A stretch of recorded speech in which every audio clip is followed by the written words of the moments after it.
At Thanksgiving, my niece grabbed Grandma's envelope holding $18,000 in cash gifts, and when Grandma realized it was gone, my sister immediately pointed at my son. He was standing by her purse, she said. Mom jumped in. Enough. Just let it go. We don't call the police on family. I stayed quiet in front of everyone, then sent my lawyer a single word. It's Thanksgiving and the air is thick with turkey pie, and that certain kind of family tension you can cut with a knife. Suddenly, my grandma, sweet 82-year-old grandma, starts tearing through her tote bag like it swallowed a rabbit. "Where's my Thanksgiving envelope?" she cries, her voice laced with panic. "The one with the green ribbon. I put $18,000 in it. It's gone." The room went silent. The only sound was the distant burble of a football game and someone clinking a Pyrex lid too hard. Then my sister Cara, without missing a beat, pointed a finger. Not subtle. Not kind. Straight at my kid. "He was near her purse," she said, her voice dripping accusation. "I saw him. He was hovering." Every single eye in that room swiveled to my son Miles, who's 14. He was standing there with a dinner roll in his hand, wearing a hoodie I'd told him was too warm for the oven-like heat in the house. The way his shoulders pulled up tight, the way he froze, something in my chest just cracked. "Seriously?" I heard myself say, my voice dangerously calm. "You're pointing at a child?" Before anyone could fully react, my mom stepped between us, palms down, trying to smooth things over. "Stop arguing and cover it," she said, her voice low. "Family doesn't call police." There it was. The rule. The unspoken law that has kept 1,000 bad things swept under the rug in our house for decades. But not this time. This time, I didn't fight in front of everyone. I didn't defend every good thing my kid ever did.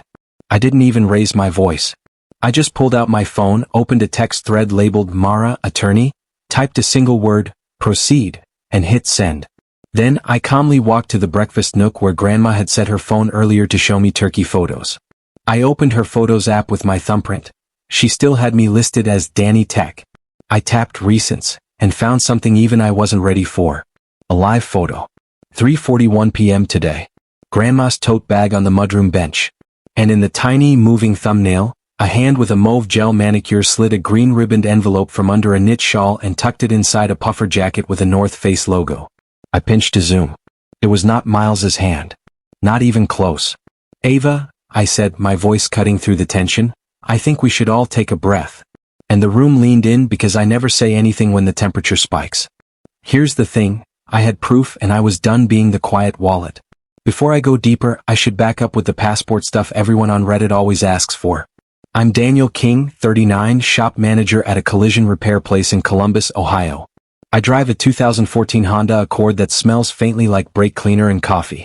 I rent a modest 3-bedroom on the east side for $1,475 a month because I like having a garage. Habit-wise, I'm a 6 a.m. guy. Black coffee and a chipped OSU mug, podcast while I torque lug nuts. I'm the quiet helper. Always have been. Family hierarchy for context. Cara, 36, is the golden child. She's the one who sparkles, as Mom says. Cheer captain in high school. Bridal boutique owner, though owner, is generous when Dad co-signed the lease and the business card printer still has a group watermark on it. Me. I'm the quiet donor/helper. Example 1. When Cara's boutique credit card ran to $7,260 in late fees in 2021, the family text went out. Emergency. Don't tell Dad. And I Venmo'd $1,500 that night, Cash App'd $400 the next morning, and quietly Zelled the rest over the week because payroll hit and I could. Example 2. When she and her husband Matt were between places, they moved into Mom's and the temporary $1,200 security deposit she couldn't afford got fronted by me. I wired it from my Huntington app at 10:13 a.m. on a Tuesday, between an oil change and a bumper bake. No one asked. No one wrote it down. It was family. It was what I did. Grandma, 82, lives on her own 10 minutes away. Sharp, funny, stubborn. Every Thanksgiving she makes a blessing envelope for a grandkid. Savings, college, house fund, whatever she feels like. Weird tradition, I know, but she grew up cash poor and loves the tangible. She saves all year, lives like a monk, doesn't do stocks, hates fake money. She keeps records the old way. Paper, photos of bills in case of theft, serial numbers scribbled on the back of recipe cards. She'll snap a pic of a stack of 20s like people snap sunsets. This year was special. She'd sold some land her brother left her and earmarked $18,000 to surprise my cousin Eli, who just had a baby. The plan, dinner, pie, then the envelope, which had a green ribbon and a note that said, "Start with a crib. Then buy something just for you." That envelope didn't make it to pie. We were set up like always, folding tables with 3 Target tablecloths taped underneath, the good plates, that are just heavy Corel, Costco pumpkin pies cooling by the window. The Lions were mercifully not on in our house, so football noise was Dallas. Kara had set a gift bar with little chalkboard signs that said, "Gratitude," which is the kind of thing you do when you want photos of being generous without actually being generous. Miles was helping Grandma do her coat because she gets cold when she sits. He hovered. Yes, he's tall and gentle and better with zippers than arthritic hands. He tucked her knit shawl into the tote so it wouldn't drag. He was near the purse. The accusation landed like a turkey carcass. "Just empty his pockets," Kara said. "Let's be done with it." Miles held his hands out without me asking. Phone, house key, chapstick, crumpled Kroger receipt, $2.19 for gum. He looked at me like a dog who wants to do the right trick and can't tell which one you want. Mom fussed with the cranberries and said, "Daniel, your son needs to show respect and cooperate. We don't need a scene." "Respect goes both ways," I said, but I kept my tone level. Kara added it up out loud. $18,000. Eli's thing is tonight. We don't have time for games. If it's gone, we'll cover it and move on. Daniel, you make steady money. You can settle with Mom after. That's the part that always sticks in me. The assumption that it will come from me. The quiet payroll. Here are a few more anchors so you know I'm not making this up. 2:28 p.m. I got a push from Capital One for my family card. I'd given Kara limited access 1 year for emergencies, showing a declined attempt at gold nails and spa, $128. I locked the card right there. 3:14 p.m., Grandma's iPhone calendar alert pinged, blessing envelope after pie. 3:41 p.m., the live photo. Mudroom bench, white IKEA unit with 4 cubbies, 1 pair of UGG minis, 1 pair of black Chelsea boots, a roll of green ribbon on the floor like a dropped snake. I know exactly when I crossed from quiet helper to quiet line drawer. It was when Kara looked at my kid like he was a wallet with legs and said to Mom, "Take his backpack." Miles's jaw clenched. He swallowed. "I'm not stealing," he whispered. Mom sighed the way moms sigh when they plan to smooth the air. "He's a teenager. Teenagers make dumb choices. We don't need to moralize." The problem wasn't the money. The problem was the story they were writing with his name. So I typed "proceed" to my lawyer. Not because I planned to slap cuffs on a niece. Because 2 weeks earlier, Grandma had added me to her checking account for help with online stuff and asked me to look into a paper that stops people from taking my money when I say no. We'd started the guardianship conversation gently. Mara had said, "If there's a theft, document everything. Don't yell. Paper beats yelling." I'm not a yeller. I'm a paper guy. Step 1 was social. Kara moved quick. "Miles, honey, did you see a green envelope near Nana's bag?" Her voice was sugar now, like I was the unreasonable one. Sometimes teens panic. It's a lot of pressure with family watching. Miles stared at the linoleum. "I didn't touch it." "Let's check his hoodie," she said to Mom like I wasn't there. I held up a hand. "No one is checking my kid without cause. Cause is $18,000. Kara said. Step 2 was coercive. Matt, my brother-in-law, did the man of the house shoulder roll and said, "Let's just be practical. Put his stuff on the table. If it's not there, we apologize and move on. If it is, we fix it. No hard feelings." "Hard feelings start when you search a kid without cause," I said. "Also, it's illegal if he says no." "Daniel?" Mom hissed. "Stop being dramatic." Step 3 was the money hook. "If it's gone, we'll need to replace it for Eli tonight," Kara said, tapping her phone like a waiter with a bill, "or the whole point is ruined. You confront it, right? Your overtime kicked in. That text you sent Dad was December looks strong." I stared at her. "You read my text to Dad." "He leaves his iPad unlocked," she said. "Chin up. Family doesn't have secrets. Family doesn't call police either," Mom repeated as if it were scripture. I didn't flinch. I just slid my chair back, took Grandma's phone off the charger by the coffee bar and opened photos. Grandma takes pictures of everything. Groceries to compare prices, pill bottles to ask doctors, cash stacks to remember how the bills looked. She labels albums like a librarian. Cash Gifts 2022, Cash Gifts 2023, Green Ribbon 2024. There it was. She had photographed the envelope this morning, lined up with her recipe cards. She'd done a little live photo by accident, the way you do when you hold the phone too long and the yellow live box shines in the corner. I pressed and held. The still image moved. The angle shifted to the mudroom bench. The camera dipped like Grandma handed the phone to the shelf for a second while she fixed her scarf into frame. Ava's jacket. Then a hand. Mauve manicure, little star sticker on the right ring finger. She had those done yesterday at Gold Nails.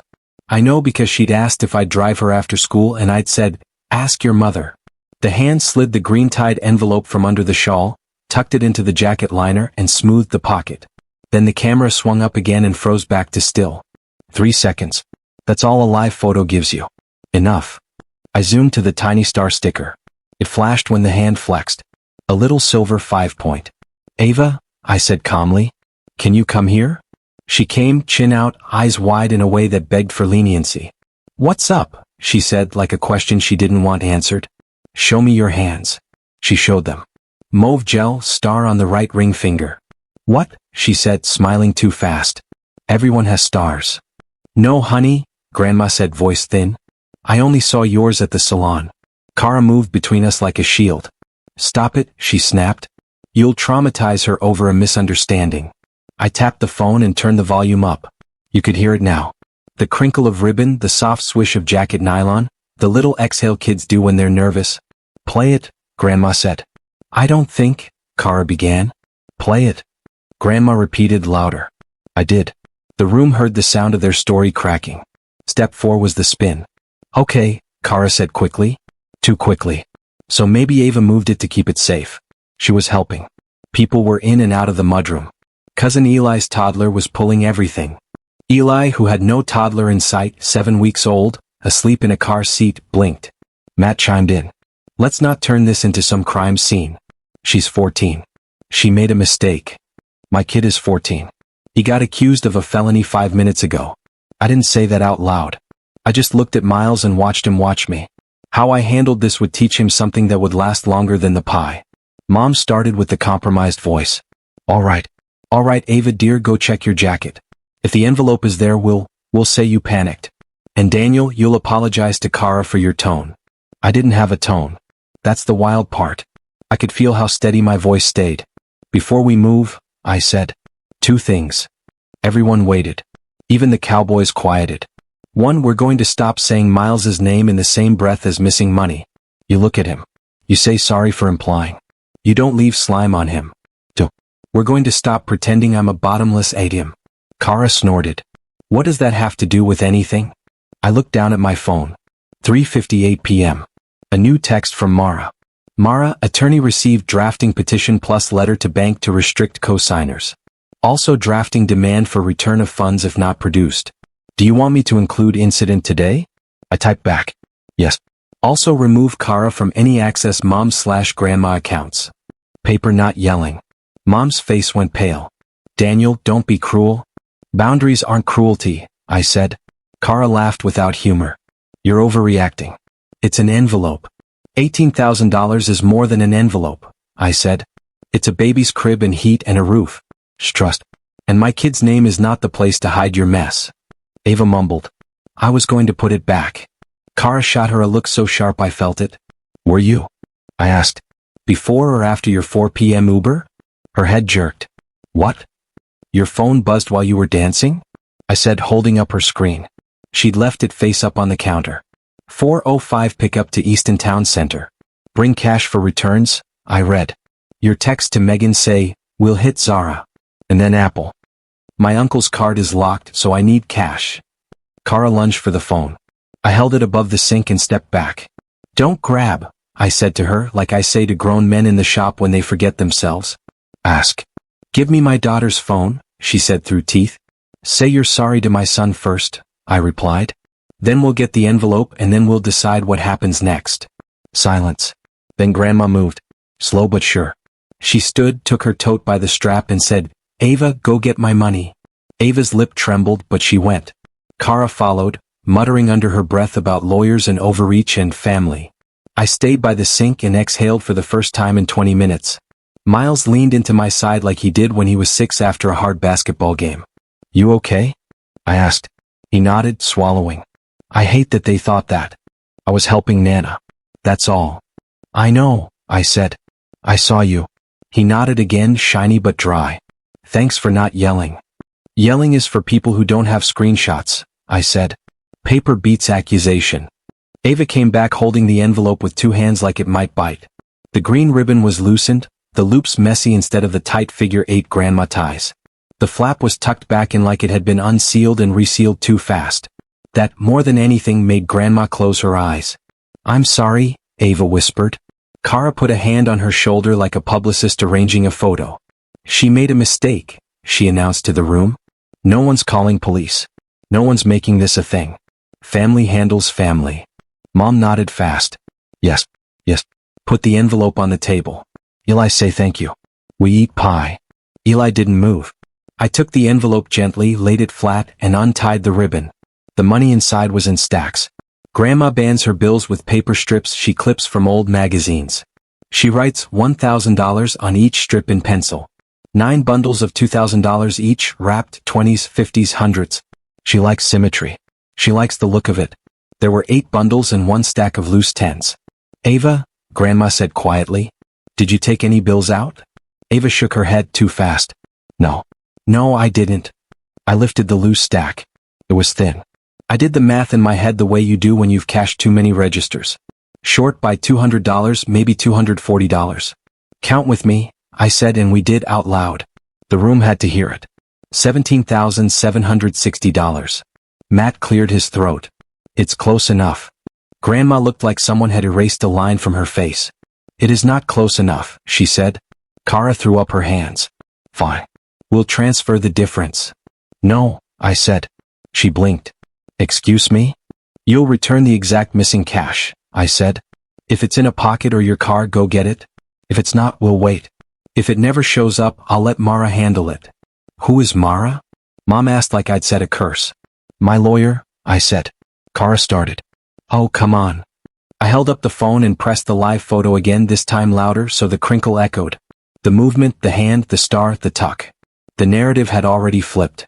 You could feel it. That's the thing about proof. Once you've seen it, you can't unsee it. No matter how much someone begs. Kara's face jutted forward. "You're humiliating my daughter." "You tried to strip search my son," I said, voice flat. "We're not the same." The breaking point came small, not loud. It was Grandpa's old habit. He used to say, "If you don't know what to say, tell the truth and sit down." I told the truth. "Here's what's going to happen," I said. And I watched Miles watch me learning. Ava is going to put the envelope in Grandma's hands. Kara is going to find the missing $240, even if that means checking the floorboards of the Uber. You're going to apologize to Miles out loud. Then you're going to step back from Grandma's money. I'll formalize that in writing, and no one here is going to involve my wallet in any emergency tonight. Kara made a noise like a tea kettle. Mom tried a softer angle. "Daniel, if you do something legal, it will ruin Christmas." "Christmas can be ruined," I said. "Miles's name doesn't get to be." A minute later, because shame is a good finder, Ava came back with 2 crumpled 100s and 2 20s from the pocket of her tote. Wrong money smell, but money is money. She added it to the stack. We counted again. $18,000 on the dot. Ava cried, quiet. Finally real. She was still a kid. I saw that. I didn't want a broken thing. I wanted a boundary. "I'm sorry," she said to Grandma. Then to Miles, eyes on the floor. "I didn't think. Everybody always acts like the money shows up for us." There it was. The truth nobody says out loud. It does show up. I make it show up. I fix breaks and manage men who curse and bleed on frames. And I put money where holes are because I don't like watching people I love drown. But I am not a resource. Kara tugged Ava toward the hall. "We're leaving." "Not yet," Grandma said. Voice quiet. Still. "Apologize to Miles." Kara stared at her mother like she'd grown another head. "Now," Grandma said. Kara turned and looked at my son. "I'm sorry," she said, dead flat. "You were near the purse. It was an honest mistake." Miles looked at me. I shrugged, a half smile that said, "You don't need their shape of sorry to be okay." He said, "I accept Ava's apology." Then he went to the sink and ran water over his hands like washing a film off. Small detail, big meaning. I slipped the envelope into a new place. Inside a gallon Ziploc, inside a roasting pan, inside the oven, and I turned the oven light on. Grandma smiled at the oddity and nodded. Made her feel safe. She has always trusted appliances more than people. We ate pie. No one tasted it. You probably want to know what happened after paper beats yelling, so I did paper. 6:12 p.m., I snapped Grandma's cash count sheet. $18,000 2024 crib fund. Airdropped it and saved it under Thanksgiving incident. November 27th, live photo/count. 6:19 p.m. in my Huntington app, I yanked Kara's view-only access. Shut off Zelle on the joint with Grandma and set a $0 transfer limit. Screenshot. Screenshot. Screenshot. 6:23 p.m. Changed Grandma's garage keypad. Moved her spare keys from the mudroom bowl into a thumbprint lockbox. She cackled like it was a magic trick. 6:41 p.m. Mara emailed a letter. Immediate revocation of informal access. Plain English. Kara doesn't touch Grandma's money. Not POA yet, but enough. Petition ready if needed. I wanted locks, not a courtroom. 7:10 p.m. I deleted the family card from Kara's Apple Pay. At 7:24 p.m. she tried gold nails and spa. Declined. I let the alert buzz. 7:31 p.m. Backsteps with Miles. Leaves and dish soap in the air. If you hadn't found that video, I'd always be the bad kid, he said. Not to me, I said. Paper beats yelling. I added, proof beats accusation. He nodded. The oven safe was cool. It's very Nana. Inside, Kara and Matt were gone. Mom washed a mountain of spoons. You didn't have to make it so official, she said. I did, I said. 5 minutes before that video, you were ready to trade my kid's dignity for peace. Grandma cleared her throat. Write it down, she said. Missing then found.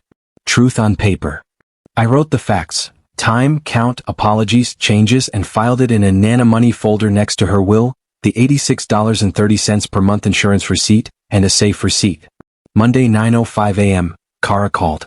You froze me out. Mom's hysterical. Ava's devastated. I'm done being a resource, I said. She was protecting Nana's money. Then why were $240 missing? Why did her Uber say, bring cash for returns? Silence. Then she's a child. So is my son, I said. But you pointed at him like a thief. Boundaries aren't drama, I finished. You don't touch Nana's money or my card. You don't read my texts. If you accuse my kid, bring a screenshot. She hung up. 10:12 a.m. Mom texted, can we just move on? I sent, we will. With locks. That afternoon I took Grandma to the bank. Patrice with the sunflower pin set up a gift fund savings that needs both our signatures. Future gifts will be cashier's checks. Grandma looked relieved. I like the ribbon, she said. We'll still use ribbon, I said. At home I cut up the family emergency debit card, 6 pieces into different trash bags. Cling. Miles dropped his backpack. You really cut it up? I really did. Tacos? He grinned. We went. $23.48 at Los Squachos. A week later at Sunday lunch, Kara tried. Maybe we overreacted if people stop making lists. Lists aren't the problem, I said. Choices are. Ava looked at Miles. I'm really sorry. I know, he said, passing the salt. The family isn't fixed. The group chat's quiet. I'm off the hook for boutique emergencies. Grandma sleeps easier. The safe's under her quilts. The code's on a recipe card and church cookies because she's her. Kara sometimes texts regular things. How do I turn off live photo? No reply. Mechanic for Matt? I sent the shop number. Civil, not close. I told Miles we're skipping the big exchange. We bought a $39.99 pre-lit Target tree and a dumb ceramic taco ornament because the card-cutting night ended in tacos. He hung it dead center. This feels better. It does. Being the quiet helper didn't make me good. It made me available. Useful. Not the same. They wanted me to pay for peace with my kid's name, my money, my silence. I won't. I changed codes, removed access, locked the card, wrote it down. Ate tacos with my kid on a Tuesday. I'm not a resource. I'm a dad and I have the screenshot. Wow, that was a Thanksgiving to remember. It's wild how one moment can just crack everything wide open and force you to stand up for yourself and the people you love. Have you ever had to pull out receipts, literal or metaphorical, to prove a point to your family? Or had a moment where you just couldn't be the quiet one anymore? Tell me your stories in the comments below. I'd love to hear them.